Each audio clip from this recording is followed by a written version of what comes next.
Just when you thought Europe's China policy could not be more disunited, the two most powerful countries of the European Union are now also at odds over whether to revive a moribund investment agreement with the authoritarian superpower.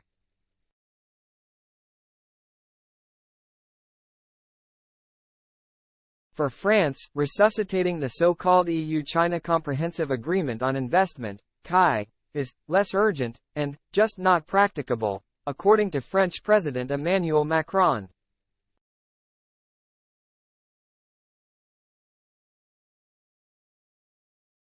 Meanwhile, German Chancellor Olaf Scholz is in favor of reactivating the agreement, which stalled soon after it was announced in late 2020 after Beijing imposed sanctions on several members of the European Parliament for criticizing human rights violations.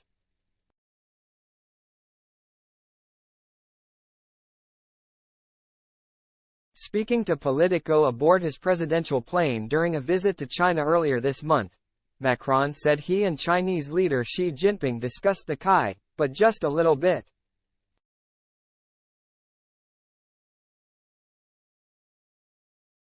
I was very blunt with President Xi, I was very honest, as far as this is a European process, all the institutions need to be involved, and there is no chance to see any progress on this agreement as long as we have members of the European Parliament sanctioned by China, Macron told Politico in English.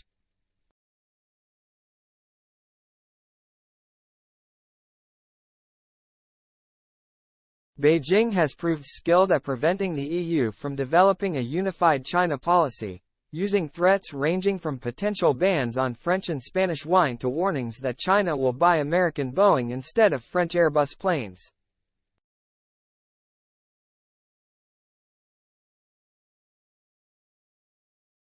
Disagreement over the CAI is only one further example of divergence over China policy in Europe, where Beijing has expertly courted various countries and played them against each other in games of divide and rule over the past decade.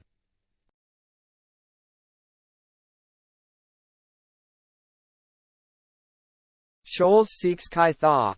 Following 7 years of tortuous negotiations, the CAI was rushed through by former German Chancellor Angela Merkel at the end of Germany's 6-month rotating presidency of the Council of the EU in late 2020.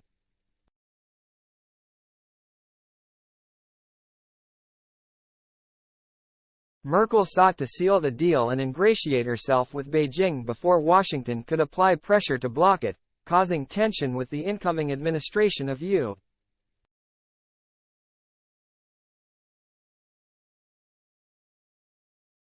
President Joe Biden. Germany has long been the most vocal cheerleader for the CAI due to its scale of manufacturing investments in China, particularly in the car-making and chemical sectors.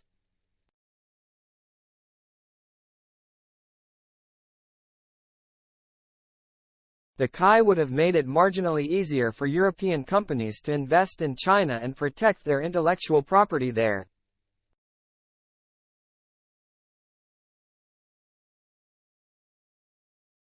But critics decried weak worker protections and questioned to what degree it could be enforced.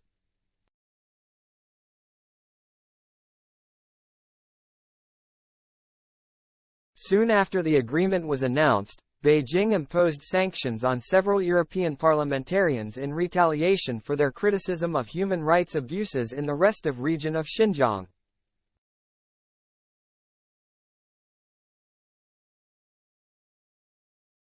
The deal, which requires ratification by the European Parliament, went into political deep freeze.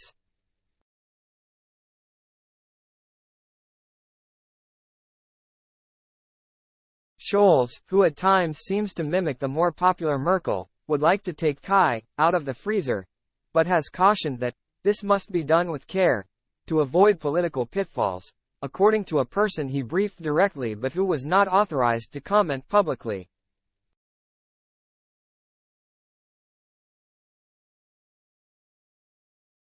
It is surprising Scholz still thinks this is a good idea, despite the vastly changed context from a couple of years ago, said one senior EU official, who spoke on condition of anonymity to freely discuss sensitive diplomatic issues.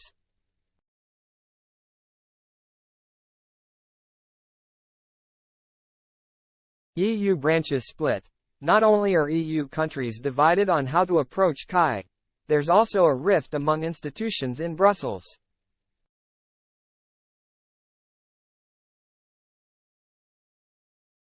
With its members sanctioned, the European Parliament is certain to reject any fresh attempt to ratify the Kai.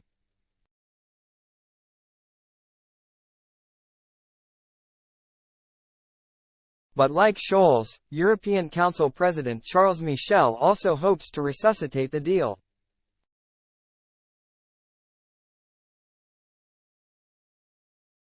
He has discussed this with Chinese Communist leaders, including during his solo visit to Beijing late last year, according to a senior EU official familiar with the matter who was not authorized to speak publicly.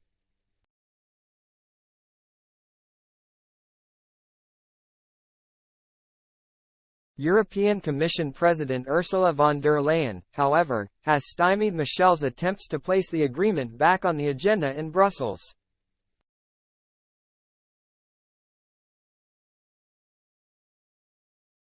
Von der Leyen is far more skeptical of engaging with China, citing increasing aggression abroad and repression at home.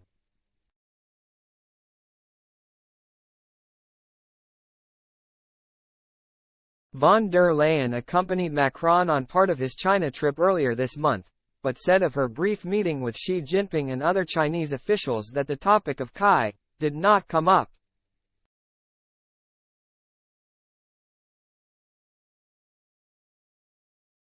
She has publicly argued that the deal needs to be reassessed in light of deteriorating relations between Beijing and the West.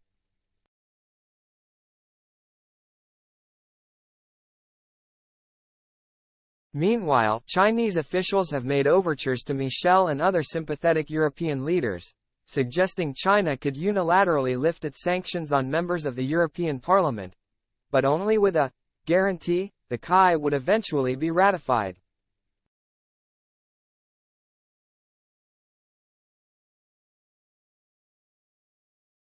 A spokesperson for Michel said an informal meeting of EU foreign ministers will discuss EU-China relations on May 12.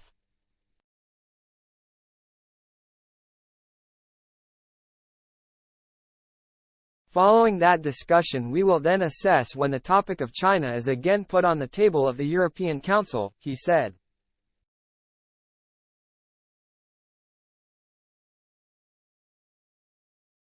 During the same interview with Politico, Macron caused consternation in Western capitals when he said Europe should not follow America, but instead avoid confronting China over its stated goal of seizing the democratic island of Taiwan by force.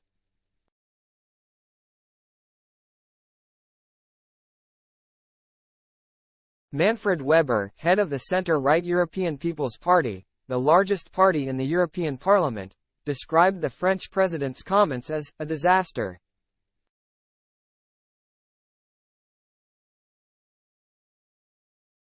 In an interview with Italian media, he said that the remarks had weakened the EU and made clear the great rift within the European Union in defining a common strategic plan against Beijing.